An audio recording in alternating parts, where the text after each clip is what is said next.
C'est parti.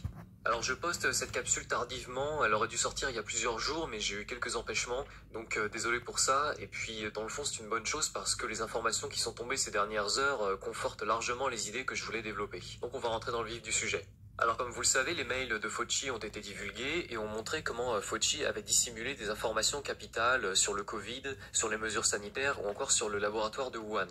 Ces informations n'ont été que très peu ébruitées par les médias français, mais aux États-Unis ça a fait énormément de bruit. Et très certainement c'est en train d'avoir des conséquences. Plus précisément, le scandale qui a éclaboussé Anthony Fauci, qui fait qu'il est aujourd'hui poussé à démissionner ou à témoigner sous serment sur ses véritables agissements à Wuhan. Bref, toute l'affaire qui se monte autour de lui est en train d'éclabousser d'autres acteurs bien plus importants que Fauci dans cette histoire, les médias et les réseaux sociaux, dont on se rend compte qu'ils ont couvert les mensonges de Fauci durant 1 an et demi, et que, pire encore, ils ont exercé un pouvoir de censure incroyable durant toute cette crise. Donc on va revenir sur tout ça.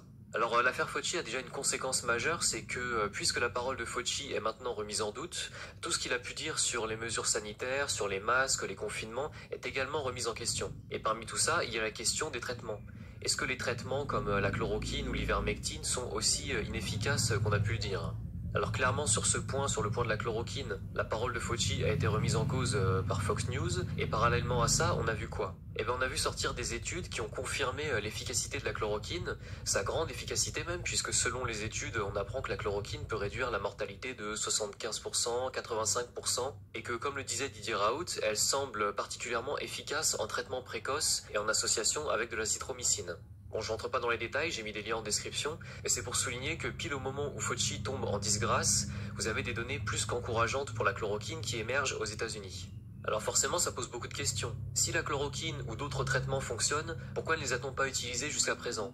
Pourquoi a-t-on renvoyé les gens chez eux sans les soigner ? Et pourquoi se retrouve-t-on aujourd'hui avec des vaccins expérimentaux peu fiables, qui ont d'ailleurs été autorisés par les autorités sanitaires au motif qu'il n'y avait pas de traitement disponible ?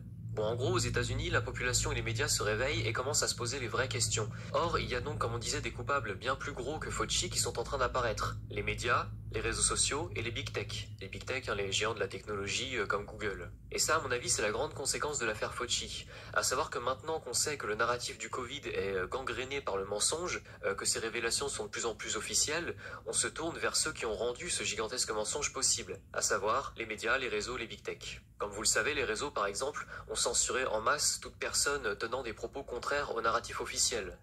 Donc ça vaut pour des gens comme moi qui font des vidéos à leur petite mesure, mais ça vaut aussi pour des chercheurs, des médecins, qui eux ont l'autorité pour parler de médecine et pour contredire le narratif officiel, et qui pourtant sont tout autant censurés sur YouTube, sur Twitter ou sur Facebook. Et ce qui est étonnant quand vous divulguez de l'information, c'est que ces réseaux sociaux vous censurent, et ils le font toujours au motif que vous auriez contredit le consensus scientifique sur la question du Covid. Mais quand vous voyez justement le nombre de médecins, de chercheurs qui s'opposent au narratif officiel, rien qu'en France, Didier Raoult, Perron, Toubiana, Toussaint, Orion Caude, bref, vous les connaissez, en plus de tous les médecins qui sont du même avis mais qu'on ne médiatise pas, vous vous demandez en fait de quel consensus scientifique on parle au juste. En réalité, c'est un consensus qui n'a été obtenu que parce que ceux qui n'étaient pas d'accord ont été ostracisés et exclus du débat. Finalement, c'est le consensus d'une poignée de médecins de l'OMS dont on sait très bien qu'elle obéit à la Chine et qu'elle est financée par Bill Gates. Donc dans ces conditions, forcément, c'est pas très dur d'obtenir un consensus. Et donc dans tout ça, dans toute cette escroquerie du consensus scientifique, le travail des réseaux sociaux a consisté à bâillonner toute voix dissonante. En conclusion, aux États-Unis, les médias, les réseaux, les big tech sont maintenant directement accusés d'avoir collaboré à une entreprise mensongère qui a consisté à dissimuler les traitements du Covid et à promouvoir les mesures pseudo-sanitaires liberticides. Une entreprise mensongère qui a abouti, selon les chiffres officiels, à 3,8 millions de morts. Et maintenant que cette vérité apparaît publiquement, la contre-offensive contre les médias s'organise. Alors on a d'abord vu quelques attaques ponctuelles, comme le sénateur républicain Ted Cruz qui a directement accusé Facebook d'avoir collaboré avec Fauci, comme l'ont révélé les mails de Fauci. On a aussi vu Fox News accuser CNN d'avoir cherché à couvrir Fauci, toujours suite à la divulgation de ces mails. Tout ça, ça a participé à ébruiter le scandale, au moins aux États-Unis. Mais au-delà de la question du virus, c'est le pouvoir démesuré des réseaux sociaux sur la liberté d'expression qui est maintenant remise en cause. Vous avez peut-être vu qu'au Nigeria, par exemple, Twitter a été bloqué par le gouvernement après que le président nigérien ait été lui-même censuré par le réseau social. Au Nigeria, ils ont donc estimé que Twitter outrepassait ses droits en censurant le président. Donc ils ont bloqué Twitter.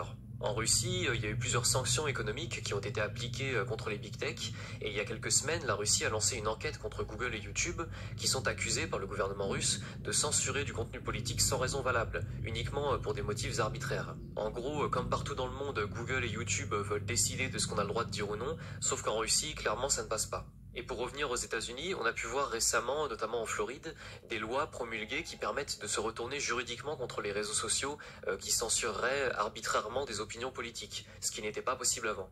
Mais là, ces derniers jours, les États-Unis sont passés à la vitesse supérieure, avec différents projets de loi qui ont été préparés contre les big tech.